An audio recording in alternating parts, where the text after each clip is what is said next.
নমস্কার বন্ধুরা। 1 জানুয়ারি থেকে লাগু করতে হবে সপ্তম পে কমিশন। পশ্চিমবঙ্গ সরকারকে আলটিমেটাম। সমস্ত কিছু এই ভিডিওতে আলোচনা করব। কী ইনফরমেশন আছে ভিডিওটি অবশ্যই শেষ পর্যন্ত দেখুন। ভিডিও শুরু করার আগে বলে দিই, সমস্ত ইনফরমেশন বিভিন্ন মিডিয়া এবং নিউজ চ্যানেল থেকে সংগ্রহ করেছি। তো যে কোনো সিদ্ধান্ত নেওয়ার আগে নিজে একবার রিসার্চ করে নেবেন। তো চলুন শুরু করি। দেখুন, বাংলায় ডিএ বিতর্ক যেন থামার নামই নিচ্ছে না। পঞ্চম বেতন পে কমিশনের আওতায় এখনও অবধি 25% বকেয়া টাকা মেটাতে পারেনি পশ্চিমবঙ্গ সরকার। সুপ্রিম কোর্টে আগামী বেশ কিছু মাসের জন্য সময় চেয়ে নিয়েছে সরকার। এসবেরই মাঝে এবার সপ্তম পে কমিশন লাগু করার বিষয়ে সুর চড়ালো সংগ্রামী যৌথ মঞ্চ। শুনে চমকে গেলেন তো? কিন্তু এটাই সত্যি। আগামী 2026 সালের মধ্যে সপ্তম বেতন পে কমিশনের আওতায় সকলকে বেতন দেওয়ার দাবি জানালো সরকারি সংগঠনের তরফে। ইতিমধ্যেই পঞ্চম ও ষষ্ঠ বেতন পে কমিশন নিয়ে চাপে রয়েছে সরকার। এসবেরই মাঝে 2026 সালের 1 জানুয়ারি থেকে সপ্তম বেতন পে কমিশন কার্যকর করার দাবি জানালেন সরকারি কর্মীরা। পশ্চিমবঙ্গের মুখ্য সচিব এবং অর্থ সচিবকে যে স্মারকলিপি দেওয়া হয়েছে তাতেই এমন দাবি করেছে সংগ্রামী যৌথ মঞ্চ।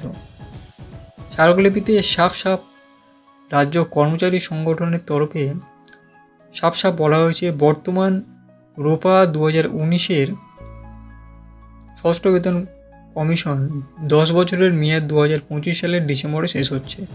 উল্লেখ্য, পশ্চিমবঙ্গের ষষ্ঠ বেতন কমিশন কার্যকর হয়েছে 2020 সাল থেকে ষষ্ঠ বেতন পে কমিশন লাগু হয়েছে। তবে বকেয়া টাকা ঘিরে দোটানা সে আগেও ছিল, এখনও আছে। এহেন পরিস্থিতিতে সপ্তম বেতন পে কমিশন নিয়ে কোনো আর্থিক ক্ষতির না সম্মুখীন হতে হয়, সেই জন্য রাজ্য সরকার কর্মীরা নতুনভাবে আবেদন জানিয়েছেন। সরকারি কর্মীরা নতুন এক আশঙ্কা করছেন। সংগ্রামী যৌথ মঞ্চের তরফে বলা হচ্ছে, অবিলম্বে সপ্তম বেতন কমিশন গঠন করা না হলে আবারও বহু বছরের মতো দেরিতে বেতন সংশোধন হবে, যার আর্থিক ক্ষতি ভোগ করতে হবে লক্ষাধিক কর্মচারী ও তাদের পরিবারকে। 2025 সালের ডিসেম্বরের মধ্যেই সপ্তম কমিশনের পূর্ণাঙ্গ অন্তর্বর্তী রিপোর্ট জমা দিতে হবে। কোনো রকম বিলম্ব ছাড়াই সুপারিশ কার্যকর করতে হবে।